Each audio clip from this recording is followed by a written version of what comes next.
कहते कि इसीलिए हम कहते हैं संकल्प क्यों करते हो? पता नहीं शाम तक जीवित रहें कि ना रहें, हमें भरोसा नहीं, तो हम संकल्प क्यों करें? भाई मैं ये करूंगा, ये संकल्प तो वो करे जिसको कल का भरोसा हो। अपने लोग तो ऐसे मृत्यु लोक में है कि अगले सेकंड का भरोसा नहीं।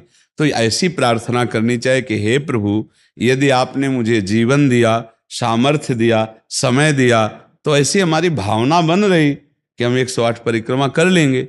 और अगर नहीं समय, नहीं शरीर सामर्थ्य रही, तो हम एक को नहीं करेंगे, तो कोई अपराध नहीं लगेगा। अगर संकल्प ले लिया कि अब 108 करेंगी, तो अब करना चाहिए। फिर देखो, संकल्प पूरा करना चाहिए।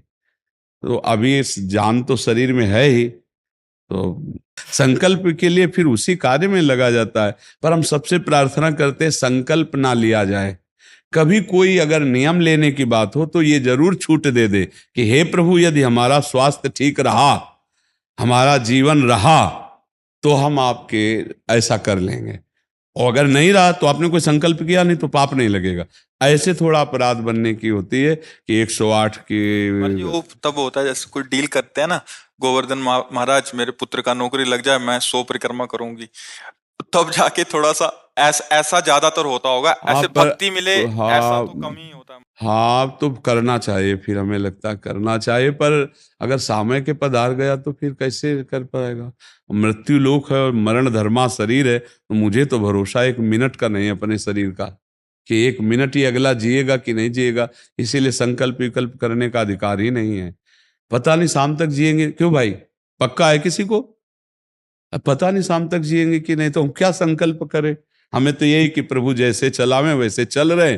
परिक्रमा करवा दिया, परिक्रमा करने बैठे बैठे राधा राधा जप रहे, मांग के खा लिया, भगवान के भरोसे बाबा जी। ऐसे गृहस्थी में अपने धर्म कर्म किए, जब समय मिला तो परिक्रमा कर गए। अच्छा, प्रार्थना करना स्वामी से कोई गलत बात नहीं कि हमारे बच्चे की नौकरी लग जाए, हमारा काम बन जाए, जरूर करो।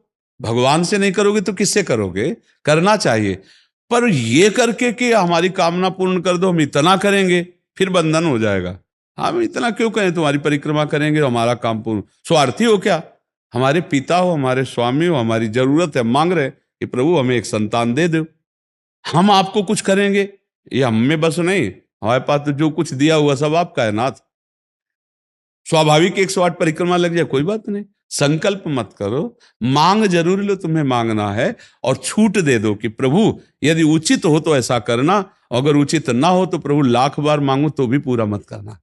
ये भक्तों की मांगे होती हैं, ये सत्संगियों की मांगे होती है कि नाथ मेरी आवश्यकता तो है, पर अगर आपको उचित लगे तो आप दे देना, और अगर उचित ना लगे तो मेरे मांगने पर भी आप ना देना। ये जब ये बात बनी रहती है कि जितना नाम जप होना चाहिए उतना नहीं होता, उतना, ये बात तो हमारे में भी है। इतनी पीड़ा तो हमको भी बनी रहती है कि जितना होना चाहिए उतना नहीं होता।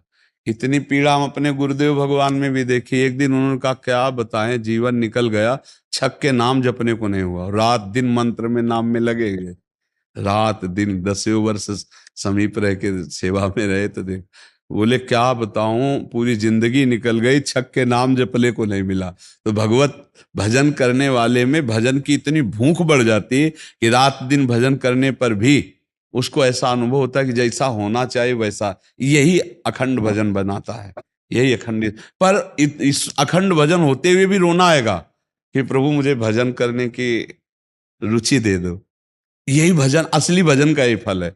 भजन करते हुए भजन की इतनी भूख होना कि भगवान से भजन ही मांगना कि प्रभु मुझे भजन करते। अभी वो भजन नहीं होता जैसा प्रेम से होना चाहिए। हर एक महात्मा को, हर एक भजनानंदी को अनुभव होगा। और ये अगर हुआ तो भजन अखंड होने लगेगा। क्योंकि हम जिसकी पीड़ा महसूस करते हैं उसको हम भूलना कैसे बर्दाश्त कर पाएंगे? तभी वो अखंड स्मृति कर पाता है। और जो संतुष्ट हो जाता है भजन में, वो भजनानंदी नहीं होता। जो भजन में असंतुष्ट और भोगों में संतुष्ट रहता है वही भजनानंदी कहा जाता है। अपनी बात कहते हैं, मुझे तो गुरुदेव ने संभाला, नहीं तो साधन भजन हो रहा था और वो अहंकार जनित था। जब गुरुदेव ने कृपा करी तो हमारे अहंकार को चकनाचूर हुआ। तब ये बात समझ में आई कि गुरु कृपा से मोक्ष मूलम गुरु कृपा। गुरुदेव भगवान साक्षात करुणामय प्रियालाल के स्वरूप हैं। वो जब कृपा करते हैं तो अहंकार नष्ट हो जाता है, और अहंकार नष्ट होते ही दैन्यता आ जाती है। और प्रियालाल को दैन्यता बहुत प्रिय है, और वो दैन्यता कृपा से ही आएगी। और गुरु के चरणों में आसक्त रहो। देखो, हम आपको गुरु महिमा की एक बात बता दें, जब हम कोरा कागज होकर गुरुदेव के चरणों में समर्पित होते हैं, तभी हमारी हृदय में लिखा पढ़ी सही होती है। हम लोग क्या होते हैं, पूरा कागज रंगे हुए पहुंचते हैं और अपनी बुद्धि लड़ाते हैं गुरुजनों पर, इसीलिए हमारा काम बन नहीं पाता। यदि हम बच्चा बन के गुरु के चरणों में जाएं, जैसा बोले वो वैसा करने लगे, तो गुरु को भी पता नहीं चलेगा, ऐसे शिष्य की उन्नति हो जाएगी अध्यात्म की, क्योंकि उसने उनको भगवान माना है। देखो, एक हम प्रसंग कई बार सुना चुके हैं। एक उड़िया बाबा ने सुनाया था प्रसंग कि एक बंगाल के भगत के मन में आया कि मैं गुरु बनाऊं। तो एक प्रसिद्ध थे काली के उपासक, उनके पास गए, और वो मदिरा पीते थे, वो जानते नहीं थे, वो मदिरा पिए हुए बैठे हुए थे। उन्होंने कहा, गुरुदेव, मैं आपको गुरु रूप से वरण करता हूं, मुझे मंत्र दे दो। तो शराब के नशे में लड़खड़ाते हुए मंत्र बोले, तो अशुद्ध मंत्र और अशुद्ध अवस्था, पर वो सीधा सरल भक्त भगवान मान के गुरु की छवि लेके पूजा में रख के और मंत्रानुष्ठान, अशुद्ध मंत्र। 1 साल ही हुआ कि माँ भद्रकाली प्रकट हो गई, काली, और उनका बेटा, तेरा गुरु ढोंगी है। तो उन्होंने कहा, माँ, पहली बात तो आप गुरु को ऐसा ना बोले, गुरु हमारे परब्रह्म है, आप ऐसा ना बोले। बोले, बेटा तो बहुत सरल है, जानता नहीं, वो शराब पीता है, और जो मंत्र दिया ना वो अशुद्ध है। माँ ने कहा, तो उनका, माँ, अब तो और विश्वास आपकी बात पे नहीं रहा। अगर गुरु ने अशुद्ध मंत्र दिया होता तो तुम 1 साल में आ गई, कैसे आ गई? बोले, बताने आई हूं कि मंत्र अशुद्ध है। तो उनका, माँ, मैं अपनी गुरु निष्ठा और गुरु मंत्र को नहीं छोड़ सकता, आप जाओ। तो उनका बेटा, मैं तुम्हारी गुरु भक्ति पे प्रसन्न हुई, और आज से मेरे सिद्ध करने का मंत्र यही होगा जो अशुद्ध मंत्र। ऐसा गुरु भाव किया जाता है। गुरु को परब्रह्म साक्षात माना जाता है। परब्रह्म में दोष दर्शन नहीं होते, दोष हमारी बुद्धि का है। अगर बुद्धि का दोष निकाल दे तो देखो, मत्ता परतरम नान्यत किंचिदस्ति धनंजय, भगवान कह रहे मेरे सिवा कोई और है नहीं। फिर हम गुरु को दोष दर्शन में देखें, कहीं ना कहीं हमसे त्रुटि हो रही।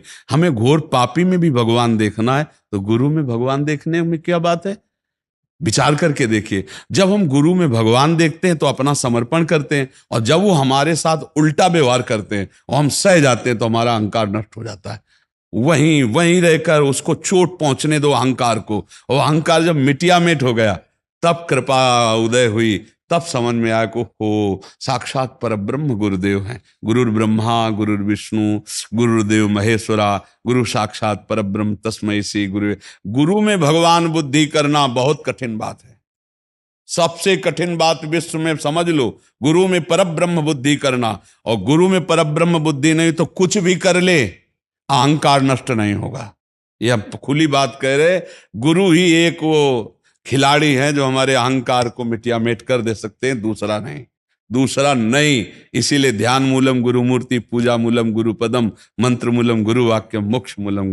गुरु का चरणामृत पियो, गुरु की चरण रज लगाओ, और गुरु के आगे एक तुच्छ सेवक की तरह रहो, अभी दैन्यता आ जाएगी। अगर गुरु में दोष दर्शन होने लगे तो हट जाना चाहिए, और दूर से उनको परब्रह्म मान के बिना निंदा किए उनके द्वारा बताई हुई उपासना में रत हो जाए तो उसका परम कल्याण हो जाएगा। दूसरा गुरु बनाने की जरूरत नहीं है। परमात्मा प्राप्ति के लिए गुरु कृपा है। हम तो आपको हाथ उठा के कहते हैं कि गुरुदेव की कृपा के बिना एक कदम नहीं चल सकते, एक कदम भी नहीं चल सकते। हम जैसे भूमि में ही कदम रख सकते हैं, ऐसे हम जीवित हैं, परमार्थ में चल रहे हैं तो केवल अपने गुरुदेव की कृपा से चल रहे हैं, किंचन मात्र कुछ नहीं। केवल वो ऐसे पकड़े हुए हैं तो हम चल रहे हैं, अगर वो ऐसे छोड़ दें तो धम्म से गिर जाए। गुरु कृपा ही केवलम, गुरु कृपा है। वो दैन्यता गुरु कृपा से आती। महाराज जी, धन्य भाग है आपकी कि आप दैन्यता चाहते हैं। हाँ, परम कृपा है वैष्णव आचार्यों की। बस चुपचाप चलते रहिए, किसी की निंदा मत करना और किसी के दोष दर्शन मत करना, बस इसी से दैन्यता आ जाएगी।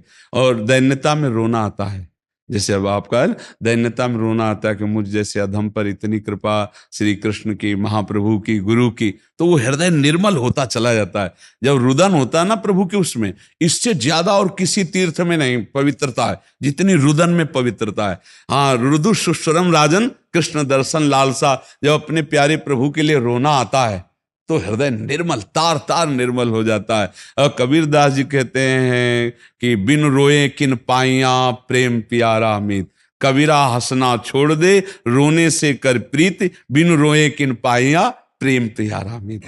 पर भगवान की 3 प्रकार की लीला है, एक है सृजन और एक है पालन और एक है संहार, और तीनों लीलाएं होंगी, पक्का होंगी। जैसे सृजन जरूरी है, पालन जरूरी है, ऐसे विनाश भी जरूरी है। तो देखो, इस शरीर को कहा गया विनाशी और इस लोक को कहा गया मृत्यु लोक। तो भाई देखो, जो जन्मा है उसका शरीर छूटेगा, जो हमने कर्म किए उसके अनुसार हमें भोग मिलेंगे। अब हम भगवान से भजन के बल से, उनके प्रार्थना के बल से हमको क्षमा याचना करवा सकते हैं। तो अपने पुत्र के लिए, अपने कल्याण के लिए, अपने परिवार के कल्याण के लिए, समाज के मंगल के लिए भगवान का नाम जप करे, भगवान से प्रार्थना करे, दूसरों को सुख पहुंचावे, धर्म पूर्वक आचरण करे, तो निश्चित मंगल होता है। हाँ, बहुत अच्छा है। देखो, यशोदा मैया स्वयं भगवान लाला के रूप में आयला, तो गौ की पूंछ से झाड़ना और ब्राह्मणों को बुलाकर स्वस्ति वाचन कराना, दान देना, मेरा लाला कन्हैया सुरक्षित रहे। क्योंकि बड़े बड़े आक्रमण हुए ना, पूतना है, तृणावर्त, अघासुर, बकासुर, तो मैया घबरा जाती थी कि दुनिया की बलाएं हमारे लाले के पीछे काहे पड़ी। और अच्छा, माँ को अपने पुत्र का महान स्वरूप दिखाने पर भी दिखता ले, क्योंकि माँ है ना, उनको तो लगता है मेरा लाला है, तो बार बार वो परेशान हो जाती थी। और स्वयं भगवान की रक्षा के लिए भगवान के नाम का प्रयोग किया, केशव भगवान बाजुओं की रक्षा करे, ऐसे करे, ऐसे। तो हमें लगता है भगवान का नाम जप और धर्माचरण, दूसरों को सुख पहुंचाना, और इसका फल मेरा पुत्र सुरक्षित रहे, मेरे पुत्र की बुद्धि शुद्ध हो, मेरे पुत्र को कभी विपत्ति ना हो। तो ये देखो, माँ में बहुत बड़ी सामर्थ्य है। अगर माँ तपस्या और पूर्वक अपने पुत्र को चाहे तो अजर अमर बना सकती है। मंदालसा माँ ने यही कहा था, मेरे गर्भ में जो जीव आएगा उसे भगवान से मिला के रखूंगी, उसे भगवत प्राप्ति, और ऐसा ही किया। देखो, गांधारी जी ने जे भी सुना कि धृतराष्ट्र जी हमारे पति होने वाले वो अंधे हैं, तो पट्टी बांध ली। जब ये समय आया कि अब युद्ध होगा ही पक्का, तब गांधारी जी ने कहा, बेटा मैं तुम्हें बहुत प्यार करती हूं, तू मेरा बेटा है, पर भीम के सहयोगी श्री कृष्ण तू मारा जाएगा, इसलिए जा, तू नग्न होकर मेरे सामने आ जा, मैं पट्टी खोलती हूं, तेरा शरीर वज्र का हो जाएगा, मृत्यु ही नहीं होगी तेरी। अब भगवान तो भगवान ही है। अब वो आ रहे थे नंग धड़ंग दुर्योधन, तो भगवान ने देखा उनका, अरे यार तुम इतने बड़े होकर बच्चों की तरह नंगे घूम रहे हो। तो उनका माँ ने कहा है, बच्चे हो, कम से कम कमर तो ढक लो इतना। ओ ऐसे पत्ता लगा के ऐसे, गांधारी ने जी ही आंख खोले ऐसे दे, उनका ये पत्ता क्यों लगा लिया? उनका, माँ तुम्हारे सामने नंगा कैसे आऊं? अरे उनका, धोखा कर दिया तूने। अब जितनी दृष्टि मेरी पड़ गई, तेरा शरीर वज्र का हो गया, गदा या किसी भी प्रहार से नष्ट नहीं होगा, लेकिन तू कमर से मारा जाएगा। यही से कमजोर हो गया। क्योंकि और भगवान अपने भक्त का प्रण पूरा करवाने के लिए, जब द्रौपदी को दिगंबर करा रहा था ना, ये सभा में लाभ जंगा ठोक रहा था, तो भीम ने यही प्रण किया था, इसी जंगा को तोड़ूंगा। अगर भगवान भक्त की वचन रक्षा ना करते और वो पूरा वज्र का शरीर हो जाता तो तोड़ नहीं पाते। इसीलिए भगवान ने, तो माँ में कितनी सामर्थ्य है। आप देखो, अधर्म युक्त चल रहा है, लेकिन मेरा बच्चा सुरक्षित रहे, आंख की पट्टी खोली, पतिव्रता, तो वज्र का शरीर कर दिया। तो आप अपने पुत्र को अजर अमर अविनाशी बना सकते हैं, साधना और भजन के प्रभाव से। नाम से परम गति होती है। राधा नाम का एक हमने पद सुनाया था, अगर सत्संगी जन होंगे, रोज सत्संग सुनते होंगे, सुनो, राधा नाम है जीवन हमारा, राधा नाम प्राण आधार है। ये पूरा पद, राधा नाम ही हमें प्रेम में निकुंज में पहुंचाएगा। आखिरी पंक्ति है, निकुंज तक पहुंचा देगा ये राधा नाम। तुम्हें चिंता नहीं करनी। राधा वल्लभ श्री हरिवंश जपो या राधा राधा जपो,